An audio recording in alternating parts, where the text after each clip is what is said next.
మనం ఒకసారి గమనించినట్లయితే గడిచినటువంటి 5 ఏళ్లలో జరిగినటువంటి సంఘటనలు ఒక్కసారి గుర్తు తెచ్చుకుంటే ముఖ్యంగా కుప్పం.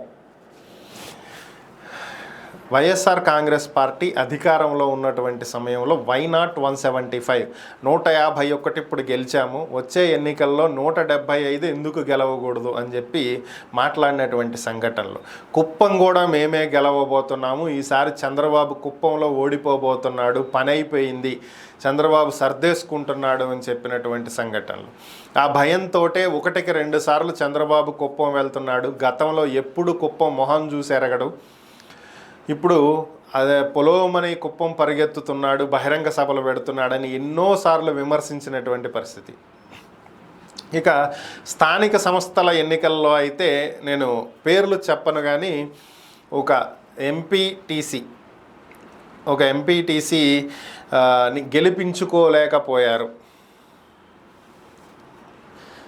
తన అనుభవం అంతా ఏజ్ ఉన్నటువంటి ఒక అమ్మాయి చేతిలో చంద్రబాబు ఓడిపోయాడు అని కూడా ప్రచారం చేసినటువంటి పరిస్థితులు మీరు గమనించినట్లయితే. ఇక ఎమ్మెల్సీ భరత్ అక్కడ ఏ విధంగా వ్యవహరించారు అనేది అందరికీ తెలిసిందే. ఇక పెద్దిరెడ్డి రామచంద్రారెడ్డి అయితే ఇక కుప్పమే తన నియోజకవర్గం అన్నట్లుగా ప్రత్యేకంగా దాని మీద దృష్టి సారించినటువంటి పరిస్థితి. మరి చంద్రబాబుని ఓడిస్తారా లేదా అనేటువంటి విషయం పక్కన పెట్టేస్తే ఇక వైఎస్ఆర్ కాంగ్రెస్ పార్టీయే 11 సీట్లకు పరిమితమైనటువంటి స్థితి. ఇక కుప్పాన్ని దగ్గరుండి చూసుకున్నటువంటి పెద్దిరెడ్డి రామచంద్రారెడ్డి ఈరోజు ఆయన సొంత నియోజకవర్గానికే వెళ్ళలేనటువంటి పరిస్థితి. సో పరిస్థితులు మారిపోయినాయి, ఎప్పుడూ ఒకేలాగా ఉండవు అనటానికి ఇది ఒక నిదర్శనం.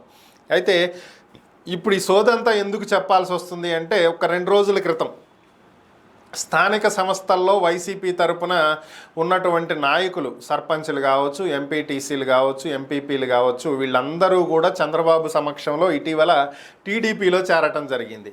ఇంకా కొద్దిమంది ఉన్నారు, వాళ్ళు కూడా మారబోతున్నారు అనేటువంటి సమాచారాలు వస్తున్నాయి. ఈ నేపథ్యంలోనే కుప్పంలో ఉన్నటువంటి వైసీపీ కార్యాలయాన్ని మూసివేయటం జరిగింది.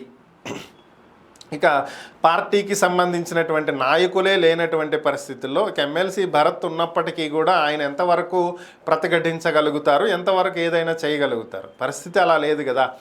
సో కాబట్టి ఇక వైసీపీ కార్యాలయాన్ని కుప్పంలో మూసివేయటం జరిగింది. సో ప్రస్తుతం అక్కడ ఎటువంటి కార్యకలాపాలు లేవు. చంద్రబాబుని కుప్పంలో లేకుండా చేస్తాము అని చెప్పి ప్రగల్భాలు పలికినటువంటి వ్యక్తులు ఈరోజు తమ సొంత పార్టీనే లేకుండా చేసుకున్నటువంటి పరిస్థితి. చంద్రబాబు అయితే చాలా వ్యూహాత్మకంగా వ్యవహరిస్తున్నట్లుగా తెలుస్తుంది. భవిష్యత్తులో కూడా కుప్పంలో వైసీపీ అనేటువంటి పేరే వినిపించకూడదు అనే విధంగా ఆయన చర్యలు తీసుకుంటున్నాడు. అందరినీ తీసుకొచ్చి టీడీపీలో చేర్చుకుంటున్నాడు. మరి ఇది ఎంతవరకు పోయిద్దో చూడాలి.